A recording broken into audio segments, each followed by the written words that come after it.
stock at the right time.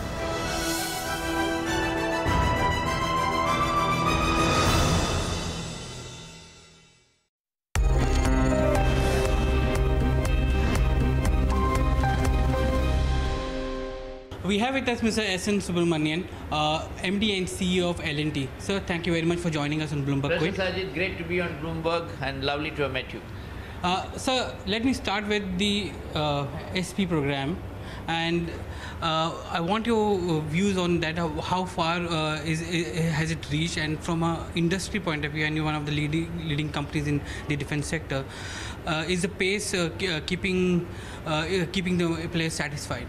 I think before answering that question, let me give you the concept and idea that the reason why the SP program was started. The very name is a strategic partnership program. If you go to the highly developed or defense-related kind of countries in the world, some of the crucial products that are required from the defense point of view is always made by, at best, a single company, or maybe at most by two companies, so the requirements are very large. The reason being that when you make a very deep-rooted program, like a submarine or a specialized aircraft or a specialized ship or missile, there is a technology denial. There is a technology non-availability. One has to invest in technology. That means invest in research and development. Mistakes will occur. You'll have to spend more money. You'll have to hire the best of people to work on it, learn it, and then slowly develop the product and thereby fix it in and finally end up with the final product. The main goal behind the SP program was to identify for some of the highlighted programs a particular strategic partner. And the Government of India, Ministry of Defence, invests in the partner from a long-term point of view. The partner generates cash flows and invests in that program. Certain things can never be made by India, therefore you import it. Certain things which can be done in India or can be somehow done in India, you spend time, effort, research, develop, and make those products in India so that you become as much indigenous as possible in a content which is absolutely necessary from the national defense point of view, and thereby over a period of time become an absolute expert on the product and keep investing and developing newer ideas and newer ways of going about it so that you are having a cutting edge technology from the defense point of view. Now that's how the program started. Now it was going well, but along the way, as is the case in some complicated programs, other ideas have come up, and now we are talking about two companies per strategic program. We are talking about public sector in strategic program. This only makes it complicated, so I don't know where it goes. Then the entire program gets reduced to another bidding process, and these are the programs where you cannot look at. It's not L1 is not the criteria. The ability and the capability and the engineering knowledge and the possession of workshops and deep-rooted backbone engineering to develop programs and product to suit what is required is what is important. Is that a frustrating thing for some of the Indian companies? L&T has invested a large amount of capital in defense capabilities and facilities. Such things, do they frustrate managements like you? Because ultimately you are answerable to the shareholders, and a lot of capital is been stuck for defense projects. In the kind of life that we lead as India's largest engineering company, we never use the word frustration. We use the word, it's imagineering impossibilities.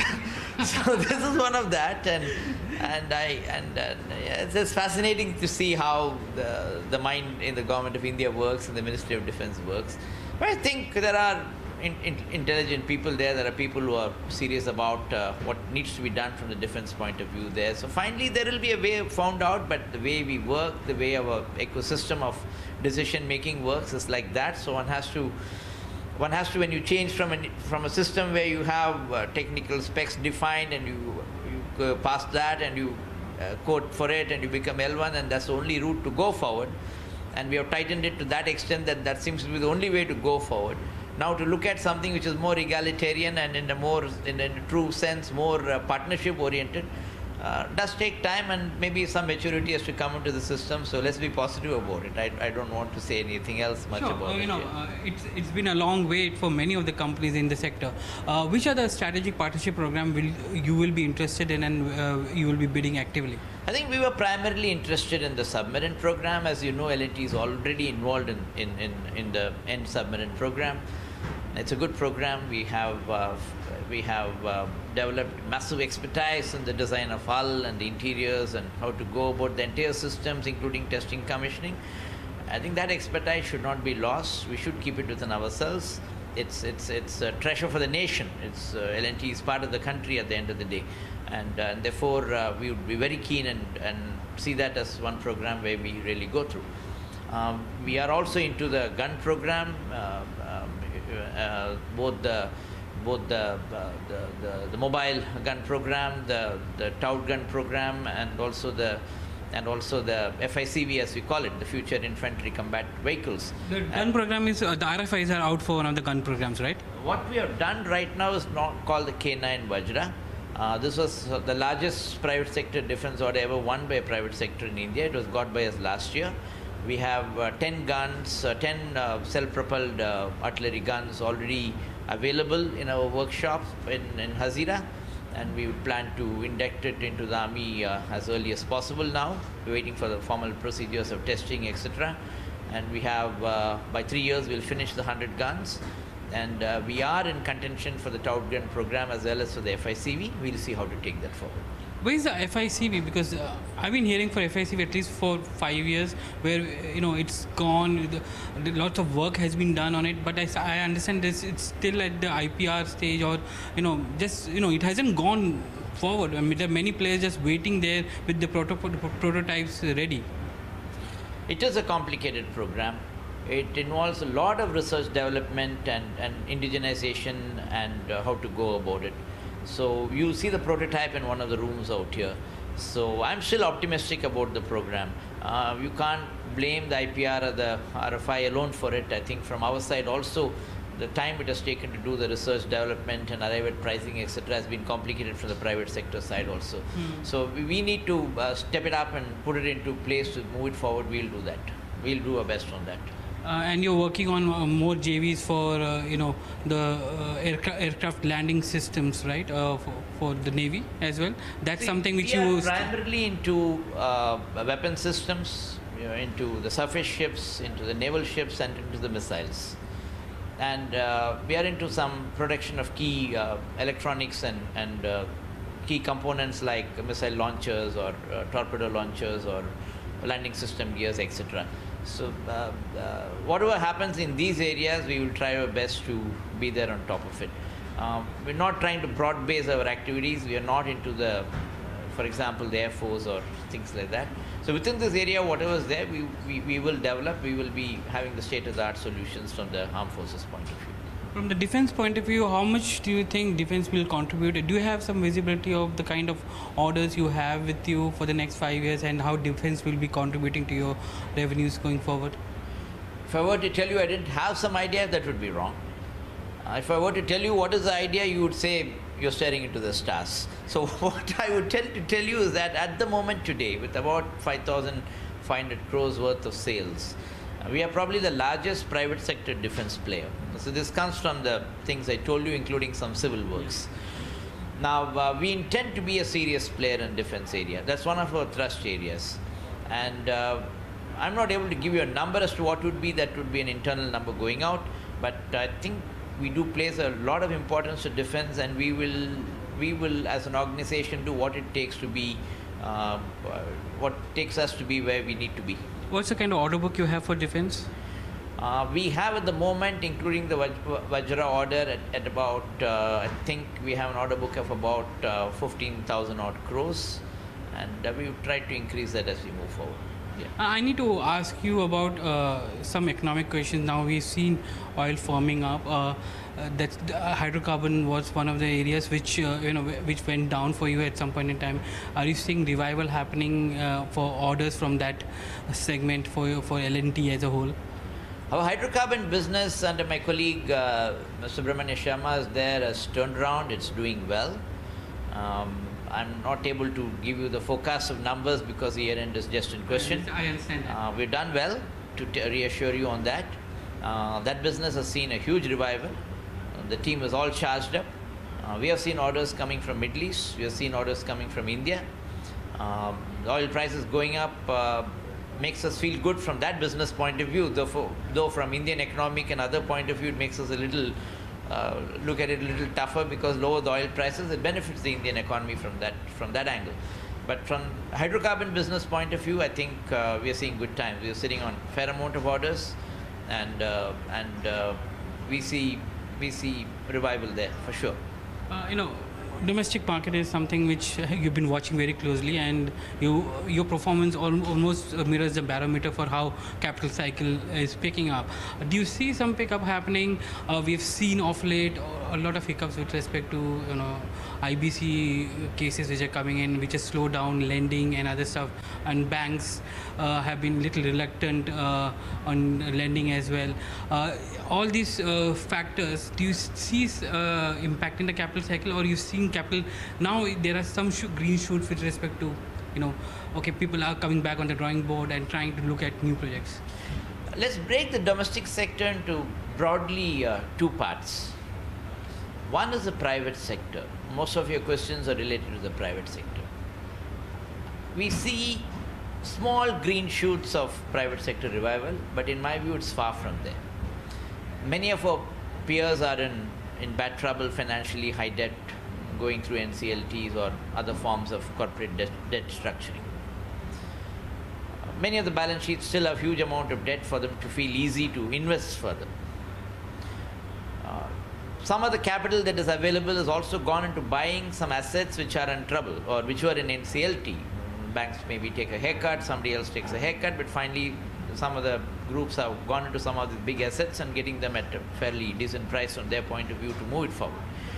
So the capital accreditation is more on the acquisition side of some of these NCLT assets, or the dirty assets as one calls it, or dirty promoter left assets as one would like to call it. But that's a good way to sort of move forward from the problems that we had. Otherwise, the good assets built, terrifically efficient plans, for whatever reasons, promoter went into trouble, they were not able to pay the debt service cover, and some of these assets went bad. Assets are not bad. The business went bad, business could pay for it. But I suppose the more stronger financial company takes it over, that will revive. So that is one part of it. So private sector, to say it's going in for big investments, whether it is real estate, whether it is manufacturing, whether it is any other form of investments, in my view is still a question mark. It's going to take some more time. But on the government side, I think I should, whether people like it or not, praise the central government for the effort that it has put in. We've seen a fantastic effort on the road side, huge projects available. We've seen huge projects on the railway side, very good projects. We've seen a fair amount of projects on the water side, on power transmission distribution, Namami Ganga, the Sagarmala schemes, the JNURM schemes, so on and so forth. Are they translating into orders for you? Of course, otherwise why would I talk about them? So we've had success in all these schemes. We have picked up orders in all these schemes. Off and on, you've seen us releasing orders. But is that the right way for the economy to move forward, purely relying on government orders? That's a question mark, because at the end of the day, if you want overall economic revival, you need to have certain government push, and you should also have the private push. Government push beyond a point is not sustainable, because this year we're going to have 3 or 4 major state elections, we're going to have the general elections coming up. So mind of the people in charge would naturally get diverted to finally it's a democracy and they have to come back to power, which means revival of fortunes by going to the polls, and their mind would get diverted at some point. And plus we have the election code where 1.5 to 2 months get lost during each of these elections. So that's a bit worrying, and that will be slowing down some of the order flows from government side this year, FY19? Possibilities there. But at the same time, if the orders were to be pushed out during the first 3 quarters of the year, and by the time, if as we see it, much of the NCLT issues are resolved and private sector pitches in, we will have a situation where though some of the government orders go down, the private sector would push up, and therefore we have an equality scenario to sort of move the economy, and that's what we're hoping for. you're keen watcher of what's happening in the economy. Do you see the NCLT picture, stabilizing very soon, or because there is a pushback from the existing promoters as well, which may prolong the entire process, and in the process, the private sector coming back would be little delayed. So private sector coming back is in different modes. One is, I'm not sure the NCLT process is getting pushed back or delayed. There are some complications because first time we are attempting. A few cases already the letter of intent has been issued and the new promoters have stepped in. In few cases, for whatever reasons, being complicated cases as it were, there are some complications that arise. But I'm sure there are steps being put into place to tackle it. Anything that you do for the first time, there are known and unknown ideas coming in, therefore you need to see how to take it forward. So I'm sure this process has been fairly well thought out, and I think it was a very important process from the overall economic revival or cleaning up point of view, and therefore it's going well. I wouldn't get too worried about some complications that occur, though frankly everybody can say that it could have been thought out better, could have been done better, that's always.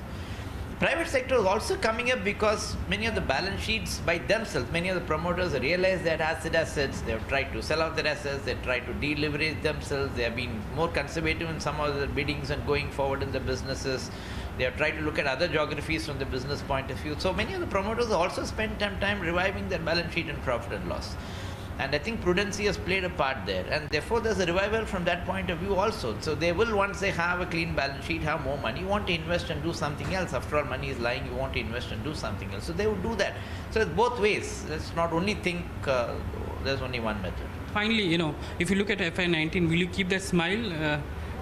I always smile. As being a head of largest engineering company and being coming up from the EPC background, there's only thing that you can do in life is smile, because otherwise you get slapped every second by somebody or the other for anything or the other. So one has to keep smiling. I don't know any other way to lead my life. Okay. Let's be like that. Excellent. Thank you very much for joining us in Bloomberg. It's very Thank lovely you. speaking to Thank you. and Thank you. always great to be on Bloomberg. Thank you very much.